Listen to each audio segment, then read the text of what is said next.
ఓం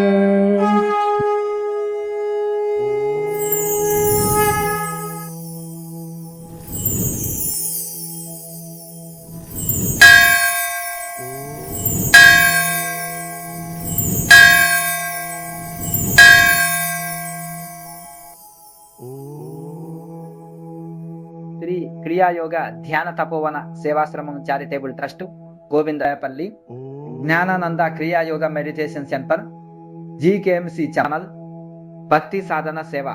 జై బ్రహ్మ జ్ఞాన భారత్, జై జ్ఞాన వివేక భారత్, జై అన్నపూర్ణాదేవి అమృతాస్తం.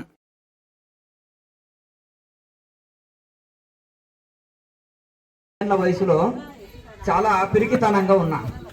తర్వాత నాకు ఒక గురువు హనుమంతుని మంత్రం ఇచ్చాడు. హనుమంతుడు దయ్యాలని తరుముతాడు అని విని హనుమంతుని మంత్రం జపం చేసుకుంటే నాలోన ధైర్యం, ఆత్మవిశ్వాసం వచ్చింది. తర్వాత నేను శివశక్తి పంచాక్షరి మరొక పండితుల వారి దగ్గర తీసుకున్నా. అది కూడా నా 7వ ఏట. అది కూడా రచ్చబండ మీద, ఈ రచ్చబండ మీద, పాత రచ్చబండ మీద వీరబ్రహ్మేంద్ర స్వామి చరిత్ర చదువుతూ వినిపించే వాళ్ళని అందరికీ. ఆ యొక్క అలా చిన్న బొమ్మల పుస్తకం, తర్వాత పెద్ద పుస్తకం అలా చదువుతూ నాకు చిన్నప్పుడే ధ్యానం చేసే అలవాటు ఉంది. చాలా చిన్నప్పటి సంది, 6 ఏళ్ల వయసు నుంచే అలా చేస్తూ ఇక ఏదో మనము జీవనోపాధికి హైదరాబాద్ వెళ్ళినా అక్కడ కూడా నేను ధ్యానం చేసుకుంటూ గడిపిన.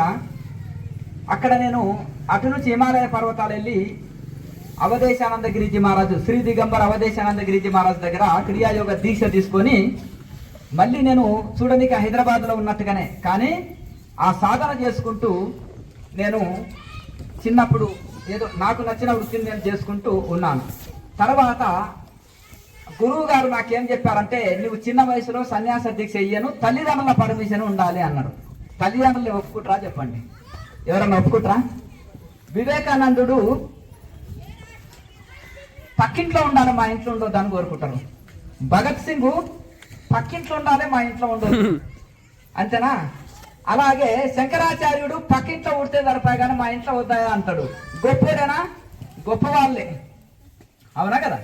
అలాగే గొప్ప గొప్ప దేశభక్తులు, దైవ భక్తులు, రామదాసు, లక్ష్మణదాసు, హనుమదాసు, ఇటువంటి వాళ్ళు పక్కింట్లో ఉట్టాలి కానీ మన ఇంట్లో ఉట్టాలని కోరుకోము, అవునా? ఇక అట్లా కనుక మనము సరే తల్లిదండ్రులు ఒప్పుకుంటారా చెప్పండి? ఒప్పుకోరు. మరి గురువు పెట్టే పరీక్ష నేనేం చేయాలి? ఇక అంటే మళ్ళీ పిల్లవాడు ఎప్పుడైనా డబ్బులకు ఆకర్షితుడవుతాడో, ప్రపంచానికి ఆకర్షితుడవుతాడో అని పరీక్ష గురువు పెట్టింది. నువ్వు కష్టపడి పని చేసి సంపాదించి చూపెట్టాలి. ఏం చేత కాకుండా వచ్చి సన్యాసం తీసుకుంటే నేను ఒప్పుకోను అన్నాడు. సంపాదించి పోగొచ్చి చూపెట్టు, సంపాదించి చూపెట్టు, తర్వాత నాకు ఇది వద్దు అని రా. అర్థమైందా? ఇది తిరగాలిరా, తిరిగి విరగాలిరా అన్నాడు. అర్థమైందా? ప్రపంచం అంతా తిరగాలన్నాడు. పిచ్చిగా యాత్ర చేసిన నేను, పాదచారినై భారతదేశం మొత్తం తిరిగిన. హిమాలయ పర్వతాలు నేను కలవని గురువు లేడు, తిరగని ఆశ్రమం లేదు, దర్శించని గుడి లేదు. 4 పుస్తకాలు రాసిన. ఎట్లా అంటే ఒకసారి పుస్తకం చదివితే 600 పేజీల పుస్తకం ఒకటే రోజు అయిపోవాలి. చిన్నప్పటి సంది జర మొండితనమే నాకు. ఆ మొండితనము ఆధ్యాత్మికంలో పెట్టిన నేను. 600 పేజీల పుస్తకం చదివితే కళ్ళల్లా ఇసుక రాళ్ళు పోస్తే ఎట్లయితుంది, కళ్ళు ఎర్రబడి అంత కళ్ళు ఇట్లుంటుండే. అంత రాత్రులు పుస్తకాలు చదువుతుంటే, ధ్యానం చేస్తుంటే విపరీతంగా. అమ్మ నాయన ఇచ్చిన డబ్బులు కాదు, మనం కూలి పనో కష్ట పనో చేసి డబ్బులు సంపాదించుకొని పుస్తకాలు తెచ్చుకోవాలి, బట్టలు కొనుక్కోవాలి. ఇప్పుడు మీ పిల్లలు అన్నీ ఇస్తున్నారు. మేము పగిలిపోయిన లాగులు, మా వెంకటయ్య గౌడ్ కూడా నవ్వుతున్నాడు, పగిలిపోయిన లాగులు వేసుకొని కుట్టించుకొని పోయేది. ఎక్కడ మనకు వాళ్ళు మా సీనియర్స్, వాళ్ళు మాకంటే చాలా సీనియర్సే. అయితే చెట్ల కింద కూర్చుంటే ట్యూబ్ లైట్స్ అనే వాళ్ళు వెనక కూర్చుంటే పిల్లలకి ఆ కాలంలో అట్లుండే. ఇప్పుడు వాడికి చిన్న పిల్లవాడికి కూడా కోటు, సూటు, బూటు, అవునా? అట్లా నడుచుకుంటా పోయి చదివిన రోజులు. ఎందుకంటే ఆ దీపాల కింద చదివిన రోజులు. అందరి ఇళ్ళ కరెంటు లేదు. అట్లా ఈ రకంగా కష్టపడి ధ్యానం చేసుకుంటే ఆధ్యాత్మిక మార్గంలో ఉంటే మనము బాగుపడతాం. అలా ఉపదేశం తీసుకున్నాక, బాగా సంపాదించినాక కూడా శరణాగతి పొందితే అప్పుడు ఆహ్వానించిండు. అప్పుడు ఇక అమ్మ నాన్న పర్మిషన్ ఇవంతా తీసుకున్నా, నా మొండితనంతో ఇచ్చారు. తర్వాత నేను ఉపనయనం చేసుకున్న తర్వాత ఇదే సన్యాసం అనుకోండి, హిమాలయాల్లో సన్యాసం తీసుకుంటా అని ఉపనయనం తల్లిదండ్రుల ఆశీర్వాదం తీసుకొని మళ్ళీ హిమాలయ పర్వతాలు వెళ్ళి అంతవరకే తిరిగిన. నేను సిటీలో ఉన్నప్పుడు కూడా చాలా తిరిగిన యాత్రలు. తిరిగిన తర్వాత గురువులని ఆశీర్వాదం తీసుకొని అక్కడ కూడా కొంతకాలం కేదార్నాథ్లో నేను చాలా ఘోరంగా ధ్యానం చేసుకున్నా. మా గురువు అన్నాడు, నువ్వు ఇడ్లీ దోశ తింటే ఇంటికి వెళ్ళి పువ్వులు, లేత లేత బిల్వ పత్రాలు, లేత లేత తులసి దళాలు, లేత లేత తినాలి, బాగా నమిలి తినాలి. జీర్ణం అని మనకు నెమరుకు రాదు కదా, జంతువులకు నెమరు వస్తుంది, మనకు రాదు. లేత లేతవి తినాలి, బాగా నమిలి తినాలి, బాగా ఆకలి అయినప్పుడు తినాలి, తక్కువ తినాలి అన్నాడు. అట్లా నేను ఆ రకంగా చాలా అభ్యాసం చేసిన హిమాలయ పర్వతాల్లో. ఇక పాత ఆశ్రమంలో కూడా మీకు తెలియందే ఉంది, కొంతకాలం మౌనంగా ఉండి తపస్సు చేసిన. ఆడ తిని పండుకున్నది ఎవరికి తెలుస్తుంది హిమాలయ పర్వతాల్లో. మళ్ళీ ఈడికి వచ్చి కూడా కొంతకాలము తపస్సు చేసుకొని మళ్ళీ మన ఆశ్రమం అయింది. అక్కడ పౌర్ణానికి ఒక రోజే దర్శనాలు, యజ్ఞ యాగాలు, సత్సంగాలు ఉండే. మన కాంతాయ గౌడ్ గారు, భద్రప్ప గారు, ఇటువంటి పెద్ద మనుషులు కూడా అందరూ మీరు కూడా వచ్చిన వాళ్ళు. అయితే ఇక్కడ తర్వాత కొన్ని 4 పుస్తకాలు రాయడం జరిగింది. మా గురువు ఏమన్నారంటే, నేను పాత ఆశ్రమం మన కొత్త ఆశ్రమంలో నేలమట్టం కట్టుకున్నా, ఇంకెవ్వరితోటి మాట్లాడకుండా ఇక ఏమైనా నవధాన్యాలు ఇన్ని నానబెట్టుకొని మొలకలిని బుక్కి తపస్సులో ఉందాం అనుకున్నా. ఇట్లా అన్నాడు గురువు గారు, ఓ స్వార్థపరుడా అన్నాడు. ఎందుకు నాలో ఏం స్వార్థం ఉంది అంటే, నీ మోక్షం కోసం నువ్వు తపస్సు చేసుకుంటావు. పుట్టలోని చెదలు పుట్టదా గిట్టదా, నువ్వు భూమికి ఏం ఉపయోగపడ్డట్టు. ఆనాడు వేదవ్యాసులు అనుకుంటే 4 వేదాలు వచ్చేదా, శంకరాచార్యులు అనుకుంటే భారతదేశం అంతా అద్వైత ధర్మాన్ని ప్రచారం జరిగేదా, వివేకానందుడు నాకెందుకులే అనుకుంటే ఇంత ఆధ్యాత్మిక ప్రచారం ఇంత మంచి బాగుపడే వల్ల కనుక ఒక సన్యాసే బ్రహ్మ విద్యని డెవలప్ చేస్తాడు. ఈ క్రియాయోగ దీక్షలు ఇస్తూ పౌర్ణం రోజు మిగతాప్పుడు ధ్యానం చేసుకో అన్నాడు. ఆ పౌర్ణం రోజు దీక్షలు ఇస్తూ ఉన్నాము. తర్వాత కాలమాన పరిస్థితిలో ఎందరో ఉద్యోగస్తులు వచ్చి ఆదివారాలు అయితే బాగుంటుంది స్వామి అంటే ఆదివారాలు, 2వ ఆదివారం 2వ శనివారం క్రియాయోగ దీక్షలు ఇచ్చినాం. లేరు అవునా? మనం అనుకుంటాం మనిషిని చూస్తే మనిషిని భయపడే కాలం, మనిషిని చూస్తే మనిషి భయపడే కాలం కరోనా. అయితే మానవుల జీవన విధానం మారిపోయింది. ఆహారము, వ్యవహారము, అలవాట్లు, కుటుంబ వ్యవస్థ, ఉమ్మడి కుటుంబాలు ఉండేది అప్పుడు. ఇప్పుడు చూడండి, మనమిద్దరం, నీకు నేను, నాకు నువ్వు, మన ఇద్దరం మనకిద్దరు, మనమిద్దరం మనకిద్దరు. అత్తమామ వద్దు, తల్లిదండ్రులు వద్దు, ఎవరొద్దు, కుటుంబం వద్దు. ఇట్లా నడుస్తుందా నడవలేదా? మరి ఎందుకు నడుస్తుంది? ఇప్పుడు మనం ఆ సంస్కారం పిల్లలకి ఇవ్వలే కనుక కాలమాన పరిస్థితుల్లో మళ్ళీ మనుషులకు నానా రకాల రోగాలు వస్తున్నాయి. ఆనాడు మందులు లేకుండా పంట పండించుకునేది. ఎంతమంది పండిస్తున్నారు? మేము ఆశ్రమంలో మందులు లేకుండా పండించి పెడుతున్నాం. ఆవు పేడ ఉంటుంది కదా, దిబ్బ మీద ఆకుకూర వేస్తున్నాను, ఆవు పేడ జల్లి పండిస్తున్నాం, ఏం మందులు కొట్టండి. మరి మీకోసం మీరు 4 లైన్లు వేసుకోండి, కూరగాయలు పండించుకొని తినండి, రైతులు కదా మీరు. కనుక మందులు లేని తిండి దొరకట్లేదు ఇప్పుడు. గాలి, నీరు, అసలు ఎవరైనా బోర్ నీళ్ళు తాగుతున్నారా చెప్పండి? నేను తాగుతున్నాను, నేను చెప్పగలుగుతాను. ఎంతమంది చేతులు ఎత్తండి చూద్దాం. బోరు నీళ్ళే తాగుతాం స్వామి అని మేము. అమ్మా ఫిల్టర్ నీళ్లు లేని నోట్ల కోతలు తీయగుంటాయని అంత మరి కెమికల్ వేస్తున్నాం. కెమికల్ వేసే వరకు కాళ్ళ నొప్పులు, కీళ్ళ నొప్పులు, కిడ్నీ సమస్యలు వస్తున్నాయి. అవునా కదా? అందులో మినరల్స్ అని కొత్తగా కలుపుతున్నారు. అట్లా కనుక రకరకాలుగా ఇవి మారిపోయింది కాలం. కనుక ఈ కాలమాన పరిస్థితిలో ప్రజలకు ఆరోగ్యంగా ఉండాలి, అందరూ బాగుండాలి, భగవంతుని కృప మోక్షం పొందాలంటే అని ఉద్దేశంతో మేము హైదరాబాద్ లో క్లాసులు పెట్టు స్వామి అంటే హైదరాబాద్ లో కూడా క్లాసులు పెడుతున్న క్రియాయోగ దీక్షలు.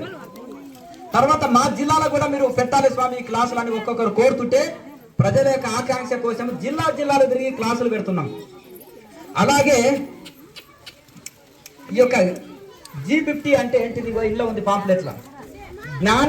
జ్ఞానానంద స్వామి గమ్యము 50 ప్రోగ్రామ్స్. ఈ ప్రోగ్రామ్స్ తోటి భారతదేశం అంతా క్లాసులు పెడతాము. అలాగే జ్ఞాన వివేక భారత్ అని కాలేజీల్లో, స్కూల్లో పిల్లల కోసము క్లాసులు పెడుతున్నాం. వాళ్ళకి సంస్కారం నేర్పట్లేదు.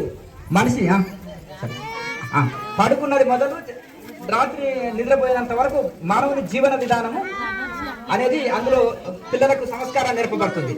ఇంకొకటి అన్నపూర్ణాదేవి అమృతాస్తం అంటే నిత్యాన్నదాన కార్యక్రమాలు. అంటే అంతటా నిత్యాన్నదాన కార్యక్రమాలు మళ్ళీ ఉగాది వరకు 2028 ఉగాది వరకు 250 సెంటర్లలో నిత్యాన్నదానం జరగాలనేది. మరి శ్రీరామనవమి, శివరాత్రి పండుగలు అన్నీ జరుగుతున్నాయి. ₹1 ఖర్చు ఉందా గోవిందాపల్లి ఆశ్రమంలో? అమెరికా వాళ్ళు రాని, ఇంగ్లాండ్ వాళ్ళు రాని, విదేశీయులు రాని, వేరే రాష్ట్రం వాళ్ళు రాని, భోజనం ఫ్రీ, రూమ్ ఫ్రీ, క్లాసులు ఫ్రీ, యజ్ఞం మీద పూజల్లో అన్ని కూర్చోవచ్చు కదా. దీన్ని సద్వినియోగం చేసుకోండి. గోవిందాపల్లి పేరు ఇప్పుడు అమెరికాలో ఉచ్చరిస్తున్నారు, కాశీలో ఉచ్చరిస్తున్నారు, ఆ కాశీల గురువులు ఉపదేశం కోసం నా తానికి పంపుతున్నారు. బద్రీనాథ్లో నా మిత్రులు ఉన్నారు. మరి ఏడవైనా ఈ బద్రీనాథ్ల సెంటర్స్ కూడా డబ్బులు తీసుకుంటారు. ఈ గోవిందపల్లి స్వామి తానికి పోండి అని యూట్యూబ్ ఛానల్ చూపెట్టి మన కేఎంసీ టెక్నికల్ వలన పోయింది. అది 2 లక్షల మంది సబ్స్క్రైబర్స్ ఉంది దానికి. ఇప్పుడు మన కొత్త channel GKMC Jnanananda Kriyayoga meditation centre GKMC channel వచ్చింది. ఆ ఛానల్ గురించి సినిమా వాళ్ళు వస్తున్నారు, కలెక్టర్లు వస్తున్నారు, ఇంజనీర్లు వస్తున్నారు, పొలిటికల్ లీడర్లు వస్తున్నారు, అందరూ పెద్ద పెద్ద ఆఫీసర్లు కూడా వచ్చి క్లాసులు చేస్తున్నారు. జిల్లాల వారిగా కూడా వచ్చి చేస్తున్నారు, మన ఊర్లో కూడా చేస్తున్నారు. కనుక మీరు కూడా చక్కగా మీ కాళ్ళ నొప్పులు పోవాలంటే ధ్యానం చేయాలి. మీకు ఎక్కువ నేను కఠిన మార్గాలు చెప్పను. అయితే ఇప్పుడు కాలమాన పరిస్థితుల్లో పిల్లలు ఉన్నారు, చిన్న చిన్న పిల్లలు, వాళ్ళకు కూడా స్ట్రెస్, ఒత్తిడి, చదువు అని ఇక్కడ చెప్తున్నాము, స్కూళ్ళల్లో చెప్తున్నాం. అవునా? పిల్లలకు మానసిక ఒత్తిడితోటి ఆత్మహత్యలు చేసుకుంటున్నారు. అవునా కదా? గుండెపోటుతో చనిపోతున్నారు. నాకు మార్కులు తక్కువ వచ్చినాయని రకరకాల ఒత్తిళ్లతోటి పిల్లలు చనిపోతున్నారు. మన పిల్లలు చనిపోవద్దు, ఆత్మహత్యలు చేసుకోవద్దంటే ఒకటే కారణం, పిల్లలకి బ్రహ్మ విద్య, యోగ విద్య ఒక సిలబస్ ఉండాలి. స్కూల్లో చిన్నప్పుడే స్కూల్లో మన బిడ్డలకి ఒక బ్రహ్మ విద్య, యోగ విద్య సిలబస్ ఉండాలి. ఆ సిలబస్ ఉండాలంటే ప్రభుత్వాల దగ్గరకు పోయి చేతులు కట్టుకొని అయ్యా సారు అని నెత్తి గోకుతూ మాకు పిల్లలకి సిలబస్ పెట్టండి, ఆత్మహత్యలు చేసుకుంటున్నారు, ఏకాగ్రత లేదు పిల్లల్లో అంటే వింటారా? 1 కోటి సంతకాలు సేకరించి 1 కోటి సభ్యత్వాలు, ఉచిత బ్రహ్మజ్ఞాన భారత్ సభ్యత్వాలు 1 కోటి సభ్యత్వాలు తీసుకొని ప్రభుత్వాల దగ్గర ఉంచుతాం. తద్వారా మనం పోయి దేహాన్ని ప్రభుత్వాలను అడుక్కోవడం కాదు. ఇంకా నేను తోటి స్వాములని, తోటి మఠాధిపతులను, పీఠాధిపతులను కలిపి వాళ్ళ శిష్యులను కూడా సభ్యత్వం ఇచ్చి 5 కోట్ల మందిని తయారు చేస్తా. కనుక మన గోవిందపల్లి సపోర్ట్ కూడా కావాలి. దేనికి? నా కోసమా?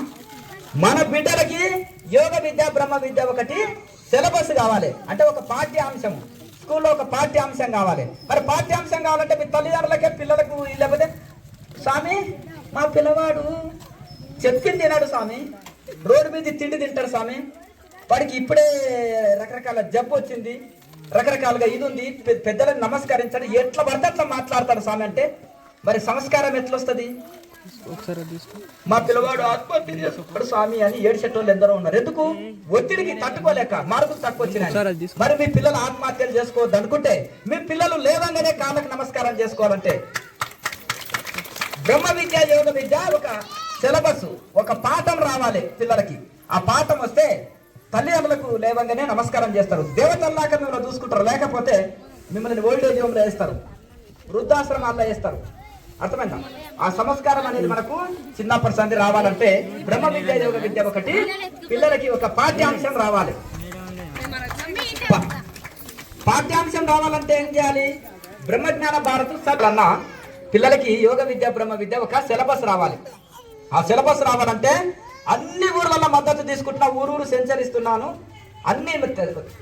అన్ని హరిద్వారు, కాశీ, మన ఉత్తరప్రదేశ్, బీహారు, మొత్తం మన ఉండే కలకత్తా, అన్ని దేశాలు, అన్ని రాష్ట్రాలు, మనవి భారతదేశం అన్ని రాష్ట్రాలు తిరిగి ప్రతి స్వామీజీని కలిసి నేను సభ్యత్వాలు, వాళ్ళ శిష్యులని అందరి స్త్రీ పురుషుల అందరు కూడా సభ్యత్వాలు ఇస్తున్నాము, ఉచిత సభ్యత్వాలు.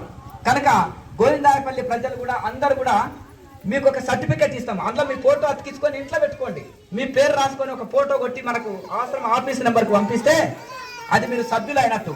ఈ అన్ని 1 కోటి మందిని అక్కడ చూపెట్టి ప్రభుత్వాల దగ్గర చూపించి చక్కగా మన పిల్లలకి యోగ విద్య, బ్రహ్మ విద్య పెట్టే బాధ్యత నాది, కానీ సభ్యులయ్యే బాధ్యత మీది.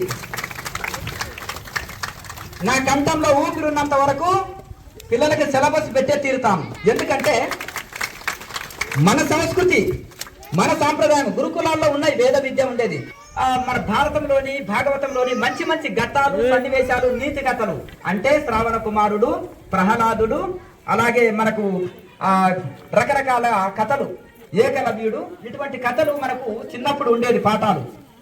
ఇంకా పూర్వం పోతే వేద విద్య అనే పాఠ్యాంశంగా ఉన్నది. అది చదివితే వాళ్ళకు జ్ఞానం వచ్చేది, ఉపాధి కలిగేది. ఇప్పుడు చదువు ఉపాధి కలిగిస్తుంది కానీ జ్ఞానం ఇస్తలేదు. ఏమైనా సమస్య వస్తే తట్టుకోలేకపోతున్నారు, అల్లాడిపోతున్నారు మనుషులు. జీవితంలో ఏది వచ్చినా తట్టుకొని నిలబడాలంటే బ్రహ్మ విద్య, యోగ విద్య అనేది ఒక సిలబస్ ఉండాలి. పిల్లలకి చిన్నప్పటి సందే సంస్కారం వంటబడుతుంది. కనుక మీ పిల్లలకు బ్రహ్మ విద్య, యోగ విద్య మీరు కావాలనుకుంటే నేను మీ నుంచి ఆశించేది ఒకటే, మీరు బ్రహ్మజ్ఞాన భారత్ సభ్యులుగా కండి. బ్రహ్మ విద్య, యోగ విద్య ఒక సిలబస్ పెట్టేది, ఆ బాధ్యత నేను తీసుకొని నేను పోరాడుతాను, కంఠంలో ప్రాణం ఉన్నంత వరకు అది చేసి తీరుతాను. కనుక ఇక నేను చెప్పేది అయింది. ఎందుకంటే ముఖ్యంగా G50 అంటే అన్ని జిల్లాల్లో కార్యక్రమాలు పెడతాం. జ్ఞాన వివేక భారత్ అంటే బ్రహ్మజ్ఞాన భారత్ అంటే G50 కార్యక్రమాలు జిల్లాలో అంతటా మనం భారతదేశం అంతా పెడతాం. అలాగే ఈ యొక్క జ్ఞాన వివేక భారత్ అంటే స్కూళ్ళలో కాలేజీల్లో పిల్లలకి సంస్కారము, పద్ధతులు, ఆచారాలు, ధ్యాన పద్ధతి నేర్పిస్తాం, క్రియాయోగ పద్ధతి. తర్వాత ఈ యొక్క అన్నపూర్ణాదేవి అమృతాస్తం అనే పథకంతో అంతటా అన్నదాన కేంద్రాలను ఓపెన్ చేసి ఉచితం. అంటే కొంతమంది తల్లిదండ్రులకు అన్నం పెట్టక రోడ్డు మీద పంపిస్తున్నారు, కొంతమంది వికలాంగులు ఉన్నారు, మతి స్థిమితం లేని ఉన్నారు, కుంటోళ్ళు ఉన్నారు, గుడ్డోళ్ళు ఉన్నారు, అనాథలు ఉన్నారు. కనుక ఆ దీనుల ఎలా ఈ పథకం ద్వారా ప్రతి ఒక్కరికి ఆకలి కడుపు నింపడమే దీని ఉద్దేశము. కనుక ఆకలి లేని సమాజాన్ని నిర్మించడమే దీని యొక్క లక్ష్యం, ఈ యొక్క పథకం యొక్క లక్ష్యం. కనుక జై బ్రహ్మజ్ఞాన భారత్. ఓం నమః శివాయ.